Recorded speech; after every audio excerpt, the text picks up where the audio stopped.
Magandang umaga mga bata. Meron tayong bagong aralin sa araw na ito, mga bahagi ng halaman at ang tungkulin ng bawat bahagi nito. I am your teacher Annalyn Bacolol Pardilla. Ang layunin ng ating aralin, nakikilala ang mga bahagi ng halaman at tungkulin ng bawat bahagi nito. Naiisa-isa at nagagamit ang mga bahagi ng halaman at tungkulin ng bawat bahagi nito. Naiguguhit ang mga bahagi ng mga halaman. Bago natin simulan ang ating bagong aralin, atin munang alamin ang ating mga pinag-aralan kahapon. Okay, ang ating pinag-aralan kahapon ay tungkol sa mga paraan ng wastong pag-aalaga ng mga hayop. Ano-ano ang mga paraan sa wastong pag-aalaga ng mga hayop? Okay, magaling. Binibigyan ng malinis na pagkain at tubig. Binibigyan ng malinis na tulugan at tirahan. Pinapaliguan ang mga alagang hayop. Hindi ito sinasaktan. Magaling mga bata at inyong natatandaan ang nakalipas nating aralin. Bago natin simulan ang ating aralin, ating panuurin at sabayan sa pag-awit ang nasa video na may pamagat na Bahay Kubo.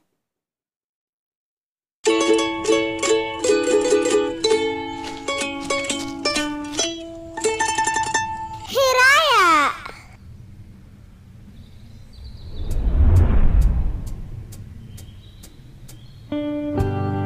O mga bata, sabay-sabay tayo. Awitin natin ang Bahay Kubo. Bahay kubo, kahit munti ang halaman doon ay sari-sari, singkamas at talong, sigarilyas at mani, sitaw, bataw, patani, kundol, patola, upot, kalabasa, at saka meron pang labanos, mustasa, sibuyas, kamatis, bawang at luya. Sa paligid-ligid ay puno ng tingan. Bahay. Magaling mga bata, mahuhusay pala kayong umawit. Mula sa awitin ay ating alamin kung ano-anong mga halaman ang nabanggit sa awiting Bahay Kubo. Magbigay nga, Ashley. Okay, very good. Ikaw naman, Princess. Okay, mahusay. Talong. Meron din ba kayong mga tanim na halaman na katulad ng nasa awitin? Yes, Mia Del. Okay, magaling. Nauunawaan ninyo ang mga halaman at nakikilala ang mga halamang nabanggit sa awiting Bahay Kubo. Ngayon naman ay meron akong ipapakita sa inyo. Ano kaya itong hawak ko? Okay, magaling.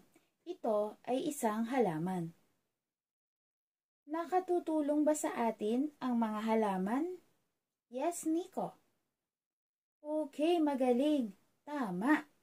Nakatutulong sa atin ang mga halaman dahil ito ay nagbibigay ng pagkain at malaki din ang naitutulong nito sa ating kapaligiran. Nakatutulong ang mga halaman upang magkaroon ng sariwang hangin sa kapaligiran at maiwasan ang mga sakuna kagaya ng pagbaha. Ngayon naman ay tingnan ang nasa larawan. Ating alamin ang mga bahagi ng halaman at ang mga tungkulin nito. Ang mga bahagi ng halaman, ugat, sanga o tangkay, dahon, bulaklak, at bunga. Ngayon naman ay ating alamin ang bawat tungkulin ng mga bahagi ng halaman. Ang mga tungkulin ng bahagi ng halaman. Una, ugat. Ang ugat ang bahagi ng halaman na nakakapit sa lupa. Ito rin ang bahagi ng halaman kung saan sumisipsip ito ng mga mineral mula sa lupa. Kaya kung mataba ang lupang pinagtataniman, tiyak na malusog rin ang mga halaman. Ang ikalawang bahagi ng halaman, sanga o tangkay. Siya ang nagdadala ng mineral mula sa ugat patungo sa iba pang bahagi ng mga halaman. Kasunod na bahagi at tungkulin ng halaman, ang dahon. Ang dahon ay tinatawag na food factory ng isang halaman sapagkat ito ang bahagi kung saan gumagawa ito ng pagkain mula sa sikat ng araw, mineral mula sa lupa at tubig. Ang halaman ang nag-iisang may buhay sa mundong ito na nakagagawa ng sarili nitong pagkain na hindi na kailangang umasa pa sa ibang may buhay. Ang kasunod na bahagi ng halaman at ang tungkulin nito ay ang bulaklak. Ang bulaklak ay isang kaakit-akit na bahagi ng halaman. Ang bahaging ito ay tumutulong sa pagpaparami ng mga halaman at ito ang magiging bunga. Kasunod na tungkulin ng bahagi ng halaman ay ang bunga. Ito ay hinog na obaryo ng bulaklak. Ito ay nagtataglay ng isa o maraming buto para itanim at maging panibagong halaman. Dumako naman tayo sa mga pagsasanay upang lubos nating maunawaan ang ating aralin. Para sa ginabayang pagsasanay, suriin ang larawan na nasa ibaba. Piliin sa kahon ang bahagi ng mga halaman. Ang mga bahagi ng halaman ay ang ugat, sanga o tangkay, bunga, dahon, at bulaklak. Ngayon naman ay dumakong muli tayo sa isa pang pagsasanay. Tingnan ang larawan. Isulat sa kahon kung anong bahagi ng halaman ang mga sumusunod. Unang larawan, sanga o tangkay. Para naman sa ikalawang larawan, ito ay dahon. Para sa ikatlong larawan, ito ay ugat. Para sa ikaapat na larawan, ito ay bunga. At para naman sa ikalimang larawan, ito ay very good, bulaklak. Magaling mga bata, sapagkat inyong nauunawaan ang ating aralin para sa araw na ito. Upang lubos pa nating maunawaan ang ating aralin para sa araw na ito, meron akong mga inihandang activity na hahatiin ang inyong klase sa 4 na grupo. Pumili ng leader ang bawat grupo. Ito ang rubrics o pamantayan na magiging gabay ninyo para sa pagbibigay ng puntos habang isinasagawa ang inyong group activity. Maliwanag ba mga bata? Okay, magaling. Ngayon ay atin ang sisimulan ang inyong activity. Para sa unang grupo, bilugan ang tamang sagot sa loob ng panaklong. Para naman sa ikalawang grupo, iguhit ang mga sumusunod na bahagi ng halaman. Una, ugat. Ikalawa, bunga. ikatlo, sanga o tangkay, ikaapat, dahon, at ikalima, bulaklak. Para naman sa ikatlong grupo, pagtapat-tapatin ang hanay A sa hanay B. Isulat ang titik ng tamang sagot sa patlang. Basahin at unawaing mabuti ang mga pangungusap upang makuha ang tamang sagot. Para naman sa ikaapat na grupo, gumuhit ng halaman na may kompletong bahagi ng ugat, sanga o tangkay, dahon, bulaklak, at bunga. Iguhit ang halaman ng wasto at anong bahagi ng halaman ito? Ugat, bulaklak, bunga.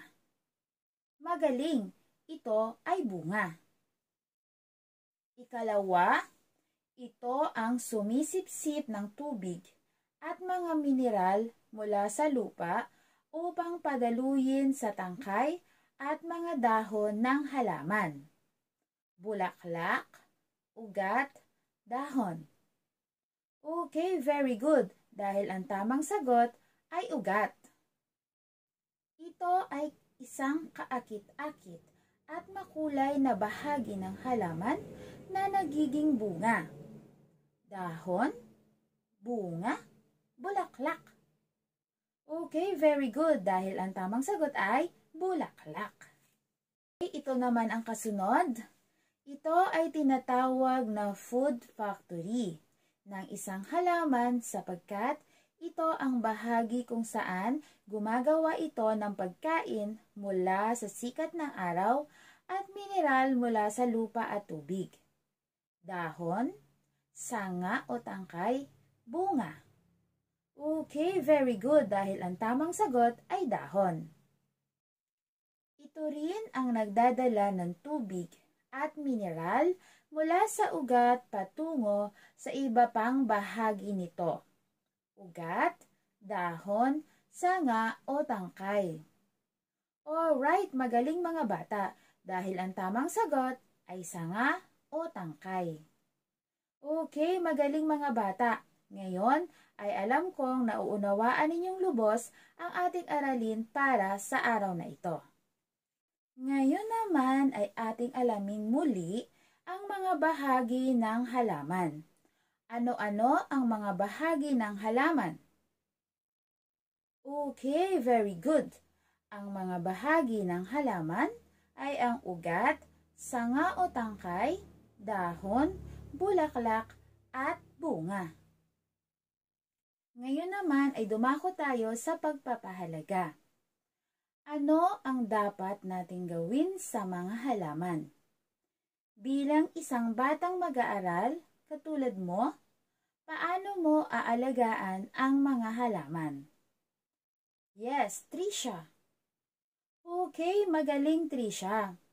Maaari nating alagaan ang mga halaman sa pamamagitan ng pagdidilig sa mga ito at ang hindi pagpuputol o pagpitas ng mga bulaklak mula sa mga halaman. Okay mga bata, ngayon naman upang lubos kong malaman kung naunawaan ninyong mabuti ang ating aralin para sa araw na ito, ay meron ako sa inyong inihandang isang maikling pagsusulit. Sagutin ito ng tama. Basahing mabuti ang bawat katanungan para makuha ang tamang sagot. Nauunawaan ba mga bata? Okay, very good. Ngayon ay maaari ninyong simulan ang pagsasagot. Ngayon naman mga bata, meron ako sa inyong ibibigay na homework activity. Gagawin ito ay sa bahay. Gumuhit ng isang halaman at isulat ang bawat bahagi nito. Okay, nauunawaan ba mga bata? Very good. Congratulations kids! Dahil madali niyong natutunan ang ating aralin sa araw na ito. Hanggang sa muli, paalam!